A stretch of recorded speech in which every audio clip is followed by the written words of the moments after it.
Hey guys, hope things are good with you. In this video, I'm going to share with you how do you analyze liver related problems. So just a while ago, I did for a client. She's been having some issues, some thriving issues when it comes to the liver. And so she wanted to know if there's anything showing in the charts. So if you have clients like this, okay, and of course this is health related, which is the utmost importance, right? And so what you can do, so in this video I'm going to share with you how to know, how to find out the remedy for it, which is very important. Knowing it is one thing, but fixing it is something more important. So how do you find the remedy, and also what could be the possible causes for this affliction? Okay, so first thing is first, Jupiter is the karaka for liver and also pancreas related issues, right? So Jupiter is very important. So what you do is you need to look at the period entry chart. And the period entry chart, guys, is like if you look at the dasa, right, the dasas, then you have to access the chart. This is not your natal chart, this is not your Varshabala chart. This is your period entry chart, which means you need to access the dasa analysis. From the dasa, you need to find out the charts. You can get those charts if you have any astrological software. You can get those charts. So the period entry chart shows what's going on right now or for a very current period of time for a particular person. Okay, so it's important to look at that chart. It is not your birth chart. Okay, so looking at your period entry chart, if you're not sure, then let me know. I'll probably give some snapshots on how to do that. So look at the period entry chart and find where Jupiter is positioned. Okay, the position of Jupiter would reveal the current, that say the period entry chart is for 3 months, for example. So it shows the position of Jupiter and its influence. Can be a good one, can be an affliction, right? Look at the position of Jupiter and the Lord of Jupiter also. It's important to look at.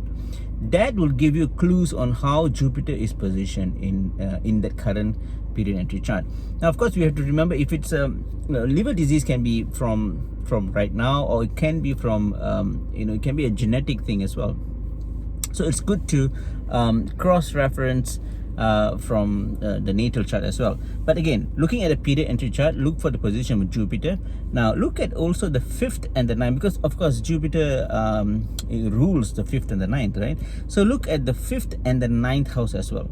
So these three components, Jupiter, the 5th and the 9th, will give you a good understanding or a good summary of how the positions, how the situations of the liver is being affected. It's good or it's afflicted, right? Now that is based on that, then you can provide good remedies, right? So the remedy part, of course, I'll see if I can cover on the next video, but it's important for you to find out the right remedy for this. Okay, now how to find out why this happened in the first place. Okay, now this is where it reveals, because liver disease is like any other like heart attack and obesity and all. It's a lifestyle cancer. It's all a lifestyle disease, right? So a liver disease is also mainly like that. Of course, the genetics, right? And this is also epigenetics, right? Lifestyle. So you need to look at if you look at the aspects table, the drishti table, right? If you go into the period entry charts drishti table, right, it will show you which graha, right, is aspecting which house. So look at Jupiter and see what are the ill effects of Jupiter in specific houses, right? Say if it's Jupiter is giving a malefic drishti on the 10th house, for example, and that shows that the 10th is the house of your work. That's where the karma is, right? So your work has been giving you all this, that's a clue to say that the disease that the person has, the liver disease, is stemmed, or the genesis of it is from the 10th house, right? Or one's work and one's accomplishments and one's efforts. Okay, so that's how you can find, guys, on what remedies that you need to provide, and also why these problems with the liver, what is the cause of it. So this would be then good for your clients to make corrective decisions. All right, so I hope this video is beneficial. I'll see you in the next one. Take care. Namaste.